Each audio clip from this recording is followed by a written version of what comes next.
Assalamualaikum warahmatullahi wabarakatuh.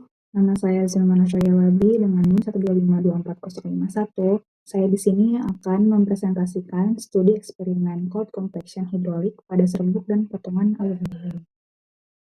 Kita mulai dari latar belakang. Permasalahan sampah di Indonesia kian kompleks, terutama sampah logam yang tidak terurai dan berbahaya bagi lingkungan. Meskipun limbah logam banyak dihasilkan, pemanfaatannya masih minim karena keterbatasan teknologi dan pengetahuan. Salah satu solusi yang potensial adalah teknologi metalurgi serbuk yang mengolah limbah logam menjadi produk baru tanpa peleburan sehingga lebih efisien dan ramah lingkungan. Namun, proses ini memerlukan keperluan khusus agar menghasilkan produk berkualitas dan bernilai ekonomi. Di sini ada 4 rumusan masalah yang sudah disusun, di antaranya adalah yang pertama, apa yang dimaksud dengan proses cold compaction dalam metode serbuk. Yang kedua, bagaimana tahapan dan prinsip kerja proses cold compaction dalam membentuk serbuk logam menjadi produk padat. Yang ketiga, apa saja faktor yang mempengaruhi keberhasilan proses cold compaction. Dan yang terakhir, bagaimana potensi penerapan cold compaction dalam pemanfaatan limbah logam menjadi produk bernilai guna. Lalu di sini ada tujuannya. Yang pertama, menjelaskan konsep dan prinsip cold compaction dalam metodologi serbuk. Yang kedua, mendeskripsikan tahapan proses cold compaction dalam pembentukan produk logam dari serbuk. Yang ketiga, mengidentifikasi faktor-faktor yang mengaruhi efektivitas proses cold compaction. Yang keempat, menganalisis potensi penggunaan metode cold compaction dalam pengolahan limbah secara efisien. Lalu di sini ada 6 metode penelitian yang kita lakukan. Yang pertama, studi literatur pengolahan limbah logam dan metodologi serbuk. Yang kedua, identifikasi jenis dan potensi limbah logam. Yang ketiga, perancangan proses metodologi serbuk. Yang keempat, simulasi atau studi kasus pengolahan serbuk logam. Yang kelima, analisis kendala dan solusi teknis. Yang keenam, penyusunan laporan proyek. Berikut ada jenis 2 manfaat penelitian, ada manfaat umum dan ada manfaat khusus. Untuk manfaat umum adalah kontribusi pada pengembangan pengelolaan limbah logam, lalu untuk manfaat khusus ada 2, yaitu optimalisasi pemanfaatan limbah logam dan efisiensi energi dan biaya produksi. Lalu di sini ada sistematika penulisan. Untuk bab 1 memuat latar belakang, rumusan masalah, tujuan, metode, manfaat penelitian, dan sistematika penulisan sebagai dasar pemahaman ruang lingkup proyek. Bab 2 memuat teori dasar terkait limbah logam, proses metodologi serbuk, metode kompaksi, dan studi terdahulu yang mendukung pengolahan limbah logam menjadi produk bernilai. Bab 3 membahas perencanaan dan proses pengolahan limbah logam menjadi serbuk, termasuk pemilihan metode, rancangan kompaksi, simulasi atau studi kasus, serta analisis kelebihan, kendala, dan solusi teknis. Yang bab 4 yang terakhir memuat kesimpulan dan saran sebagai penutup. Lalu akan masuk ke bagian kajian teori limbah aluminium dan kaleng bekas. Limbah kaleng aluminium bekas tergolong limbah non-ferrous bernilai tinggi karena dapat didaur ulang hampir 100%, menghemat energi hingga 95%, dan tidak menurunkan kualitas material. Selain peleburan, metodologi serbuk menjadi alternatif efisien untuk pengolahannya tanpa konsumsi energi besar. Kedua, proses metodologi serbuk. Metodologi serbuk adalah teknologi mengolah logam dari serbuk menjadi produk padat tanpa peleburan. Untuk limbah kaleng aluminium, proses ini meliputi penghancuran menjadi serbuk, pencampuran kompaksi, dan sintering, memungkinkan kontrol sifat material dan efisiensi energi. Lalu yang ketiga ada metode kompaksi. Kompaksi dalam metodologi serbuk bertujuan untuk membentuk dan memadatkan serbuk menjadi bentuk tertentu. Metode umum untuk limbah aluminium meliputi cold compaction atau tekanan di suhu ruang, kadang pakai binder, hot compaction dengan pemanasan untuk mencegah retak, dan isostatic pressing atau tekanan merata, hasil padat tapi mahal.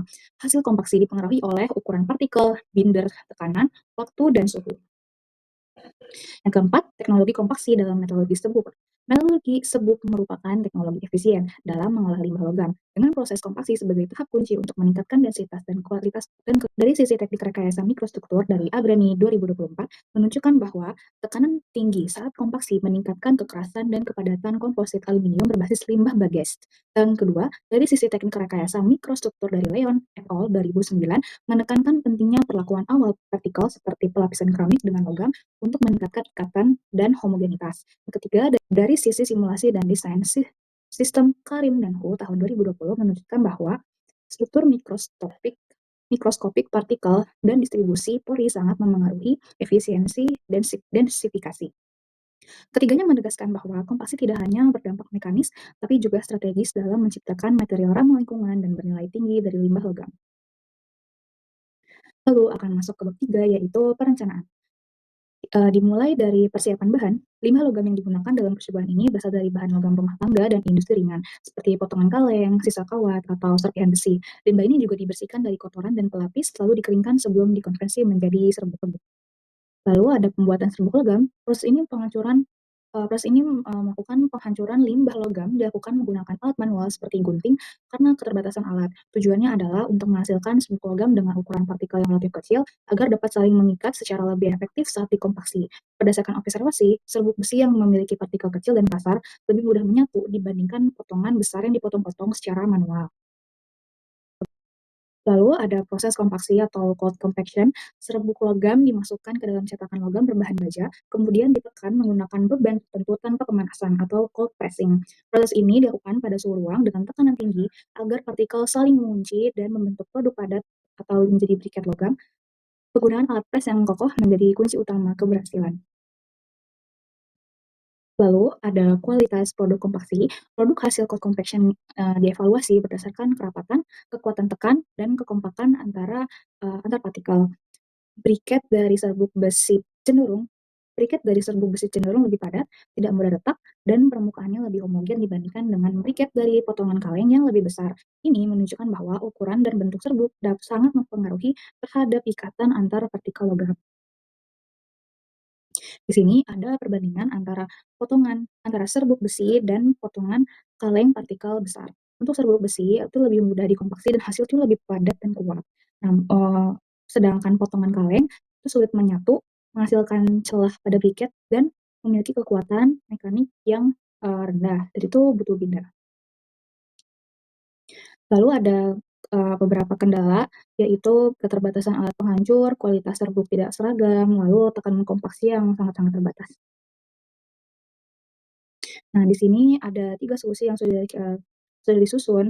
Yang pertama, membutuhkan alat yang dapat menghasilkan partikel kecil yang dapat menghasilkan antar atom semakin kuat, lalu menambahkan pelumas serbuk atau binder seperti larutan PVA atau stearat untuk meningkatkan kohesi selama pengepresan, lalu mengembangkan alat pres manual dengan sistem tuas atau hidrolik yang lebih kuat supaya briket dapat lebih menyatu.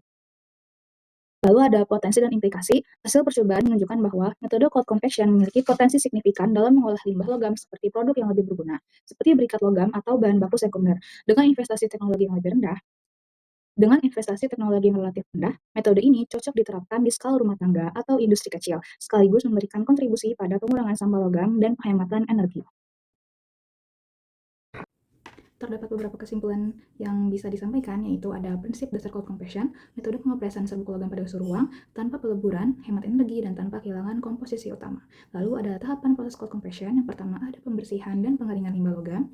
Lalu yang kedua penghancuran limbah menjadi serbuk. Yang ketiga pencetakan dalam cetakan logam, dan pengepresan dengan tekanan mekanik. Lalu ada faktor yang mempengaruhi hasil. Yang pertama ada ukuran dan bentuk partikel, kecil dan kasar, dan faktor yang mempengaruhi hasil ada ukuran dan bentuk partikel. Jika kecil dan kasar maka akan lebih padat. Lalu ada tekanan kompaksi, jenis logam, penggunaan binder, menggunakan kekuatan briket. Lalu ada potensi penerapan cocok untuk skala rumah tangga dan industri kecil, efisien, murah dan ramah lingkungan, serta briket logam dapat digunakan sebagai bahan baku sekunder. Lalu terakhir ada beberapa saran yang sudah disusun. Yang pertama dari sisi teknis, menggunakan alat penghancur logam yang mampu menghasilkan serbuk dengan ukuran seragam. Lalu yang kedua, menambahkan binder seperti larutan PVA untuk memperkuat ikatan antar partikel. Lalu mengembangkan alat pres manual atau semi otomatis dengan tekanan lebih tinggi. Lalu dari sisi ekonomi, melakukan studi kelayakan ekonomi terhadap skala produksi rumahan atau industri kecil, lalu menghubungkan produk hasil kompaksi dengan pasar daur ulang atau pelaku usaha berbasis logam. Lalu dari sisi keberlanjutan lingkungan, yang pertama mendorong pemanfaatan metode ini dalam program pengelolaan sampah daerah, lalu menjalankan edukasi publik mengenai nilai guna limbah logam dan potensi pengolahannya secara mandiri. Sekian penjelasan dari saya. Wassalamualaikum warahmatullahi wabarakatuh.